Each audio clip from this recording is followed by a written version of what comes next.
Now, where do we go from here? Hello, my name is Andrew Molloy. I was born in Dublin, North Inner City in 1960, and just a few little stories I want to share with you. Some are funny, some are amusing, so have a swig of this and off we go. Now, the first little story I'd like to share with you goes back to, let me see, how old is Mark? Around 66, 68.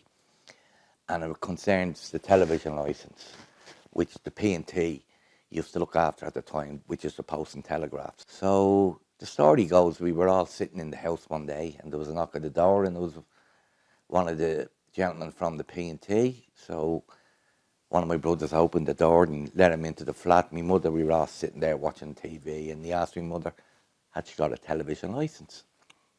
So my mother didn't know what he meant about television licence.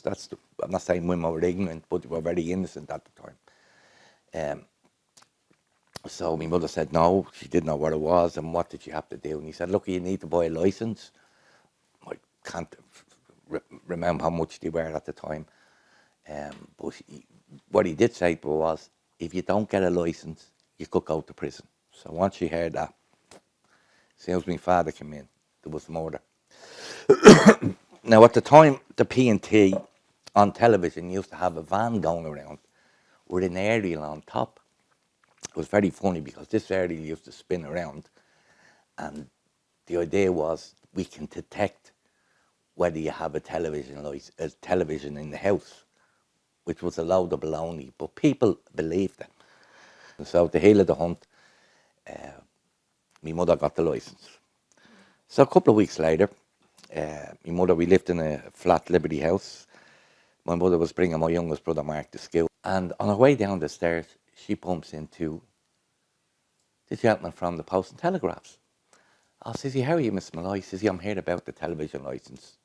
Says she, look, we're at getting a television licence. Says she, I'm rushing to school with my brother, but my husband is in, and tell him the television licence, it's on the mantelpiece behind the clock. That's where they kept everything, on the mantelpiece. So the guy goes up the house, knocks at the door. My father opens the door. He introduces himself. Says he, listen, son, you're only after missing my wife. She looks after all that. She has. Says he, oh, I understand. Says he, but if you look behind the clock, you'll see the television licence. My father goes in, right enough, behind the clock, picks up television licence, brings her out, shows it to him. I see, that's a grand Miss Molloy. Says he, you're compliant now with the TV licence, and off he goes. And my father calls back. Says, you don't mind me telling you, son, that's some detective on you have. Oh, that's just one of the stories.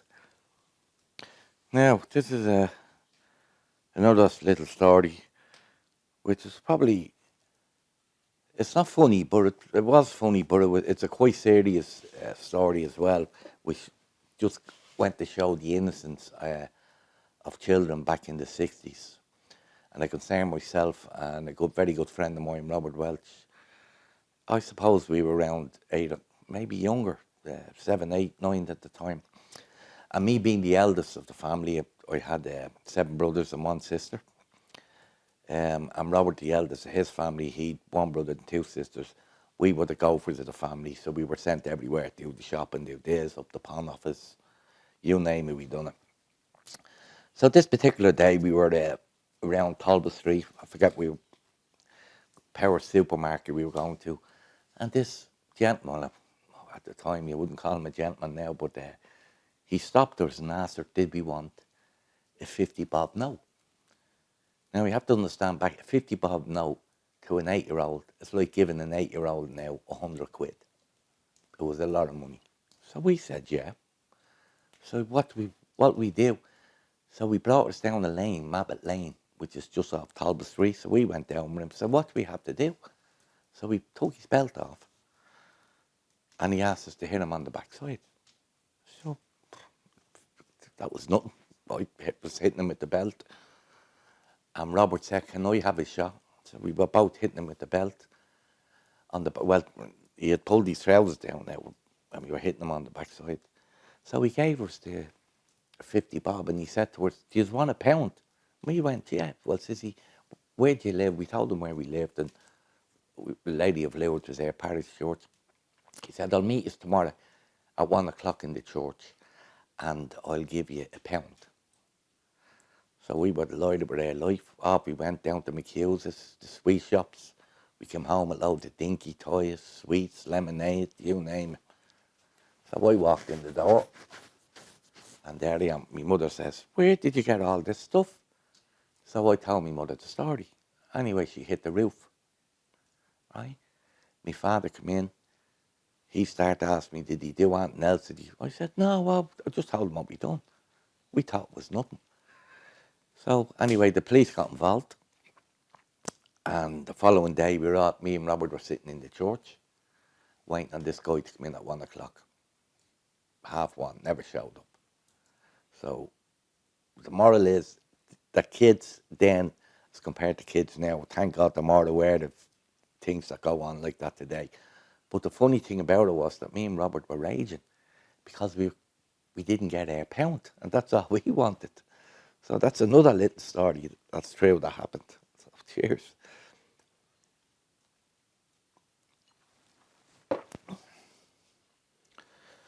Now I'm going to jump a couple of years to when I was in my teens, 18, 19 maybe.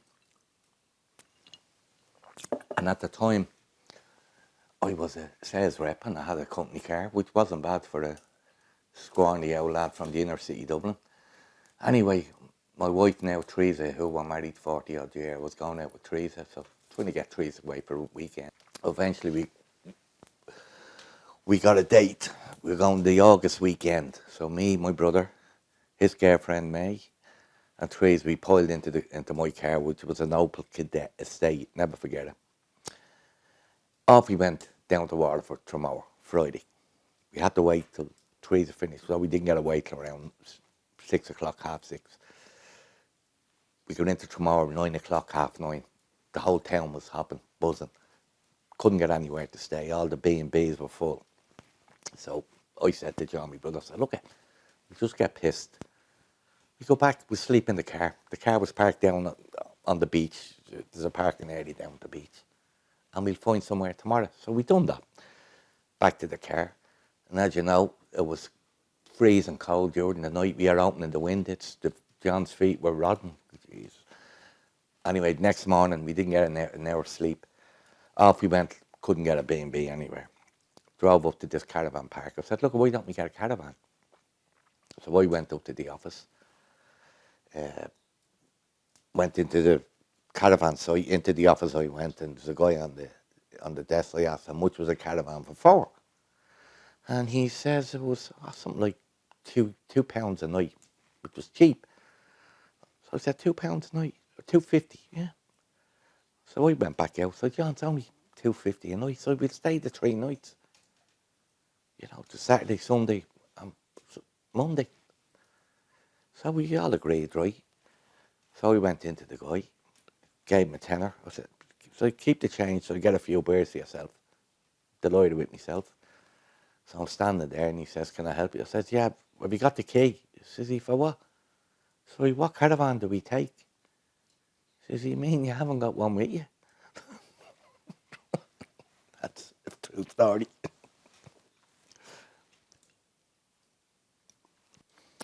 Well, I'd like to thank you for listening to them few stories, which I can assure you every one of them is true. So here's to a peaceful night, and you can't beat it now, Jameson.